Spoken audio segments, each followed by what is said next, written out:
Restons dans un amphithéâtre, pas celui de l'université, mais celui de l'Assemblée nationale. Parmi les députés élus pour la première fois en juin dernier, 430 n'avaient jamais siégé au Palais Bourbon. Nous en avons rencontré quatre nouveaux visages issus de 4 partis, 4 sensibilités très différentes. Reportage signé Cyril Adrien-Salmand et Xavier Boucher. C'est leur tout premier mandat de député. Adrien Quatennens, Emmanuel Ménard, Boris Vallaud et Olivia Grégoire. 4 députés, 4 personnalités qui en à peine 3 mois c'est plutôt bon, hein. se sont déjà fait une place à l'Assemblée.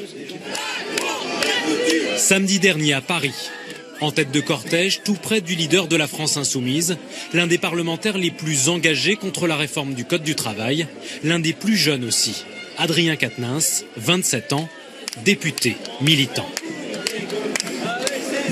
J'ai toujours pensé qu'il y allait avoir la nécessité de faire à la fois dans l'Assemblée et à l'extérieur. Et la démocratie, c'est aussi à l'extérieur de l'Assemblée et parfois, quand c'est nécessaire, dans la rue. Et là, ça l'est plus que jamais. 3 semaines seulement après son élection, c'est pourtant à l'intérieur de l'Assemblée, dans l'hémicycle, face à la ministre du Travail, que l'élu du Nord s'était fait remarquer. Vous n'aurez pas notre blanc-seing pour pouvoir jouer les apprentis sorciers avec le Code du travail. Une aisance héritée de ses 10 années d'engagement associatif et politique qu'il compte bien mettre au service de ses combats au sein de la commission des affaires sociales où il siège. Une commission où il côtoie Boris Vallaud, député PS des Landes, ancien secrétaire général adjoint de l'Élysée sous François Hollande, lui aussi très critique vis-à-vis de la politique du gouvernement. Qu'est-ce qui vous différencie tous les deux dans cette opposition à Emmanuel Macron ? J'allais dire, on ne rentre pas de la même manière dans l'opposition. D'une certaine manière, ils y rentrent par une victoire, on y rentre par une défaite. Une défaite lourde. Près de 300 il y a 5 ans, les élus socialistes sont aujourd'hui 31, encore traumatisés par la déferlante En Marche. Je crois que nous devons d'abord nous réconcilier avec nous-mêmes. C'est exigeant, hein. Passer au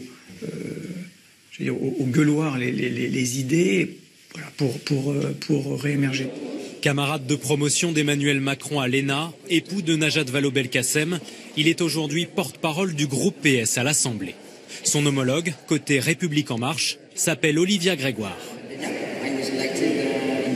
Chargée de prêcher la bonne parole, en français comme en anglais, elle est l'un des visages du macronisme au Palais Bourbon, comme dans sa circonscription. C'est souvent ça aussi qui nous donne des idées pour nourrir les textes de loi. Ici, lors d'une réunion avec des marcheurs.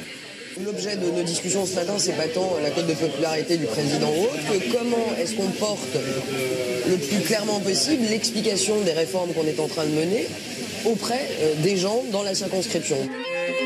À 700 km de là, enfin, aux côtés de Robert Ménard, maire de Béziers, voici la toute nouvelle députée de la circonscription, Emmanuelle, son épouse. Je suis admiratif de ma femme, que je trouve bosseuse, intelligente,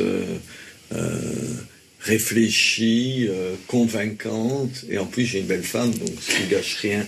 Comme mon mari me le demandait, il fallait qu'on puisse faire former une équipe forte, avoir un député qui appuie la ville-centre et qui appuie le territoire. Donc voilà, c'était bien de se solidariser encore plus à ce moment-là.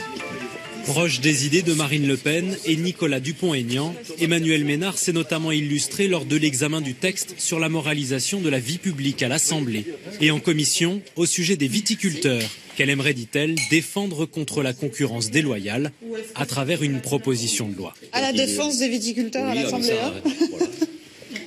La continuation.